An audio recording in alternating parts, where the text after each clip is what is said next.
Hi, this is Asing. You are now watching Asing Math TV.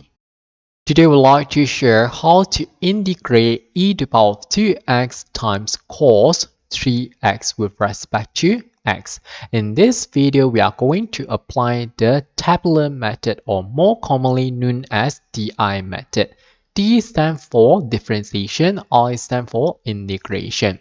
We can split this function into two functions, one exponential function and one trigonometric function.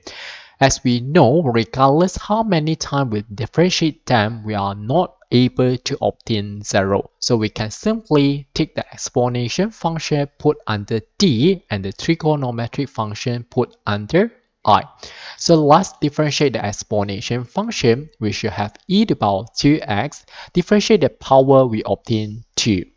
Integrate cos is sine, and angle should remain as 3x. And we should differentiate the angle. Differentiate 3x, we obtain 3. If we apply differentiation, we should times, but this is integration, which means that we should reverse the process. In other words, we take 1 over 3.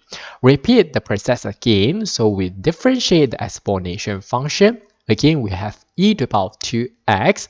Constant remain, but we have 2x here, which means that we need to differentiate. When we differentiate 2x, we obtain another 2. So 2 times 2 is equal to 4.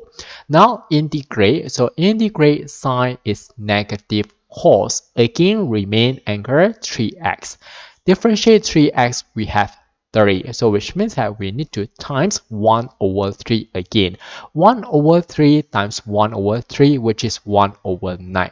As we can see, we obtain the common term exactly the same as the first row, which is e to the power 2x under d and cos 3x under I. So which means that we can stop here and find the joint function. So what we have to do here is first take e to the power 2x times 1 over 3 sine 3x, and the result is 1 over 3 e to the power 2x sine 3x. And next we have 2 times e to the power of 2x times negative 1 over 9 cos 3x. And the result is negative 2 over 9 e to the power of 2x times cos 3x.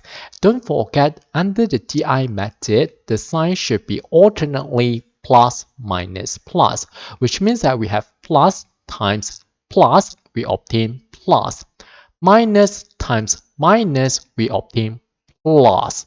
So which means that the integral should be written as 1 over 3 e to the power 2x sine 3x plus 2 over 9 e to the power 2x cos 3x.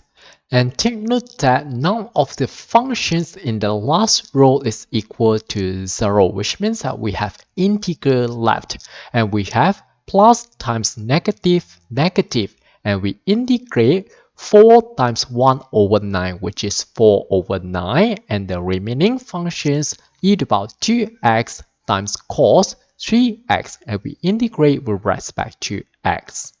Next is to rewrite the equation by moving all the integrals to the left. So which means that we have integrate e to the power 2x cos 3x dx minus move over becomes plus integrate 4 over 9 e to the power 2x cos 3x dx is equal to 1 over 3 e to the power 2x sine 3x plus 2 over 9 e to the power 2x cos 3x.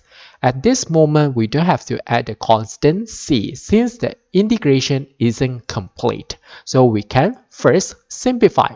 So we have 1 plus 4 over 9, which is 13 over 9. And we integrate e to the power 2x cos 3x dx is equal to, since we have 1 over 9 on the left, so I'm going to factorize 1 over 9.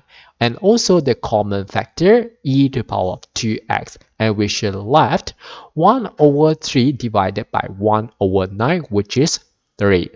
Sine 3x plus, take out 1 over 9 from 2 over 9, we should left 2. And we times cos 3x.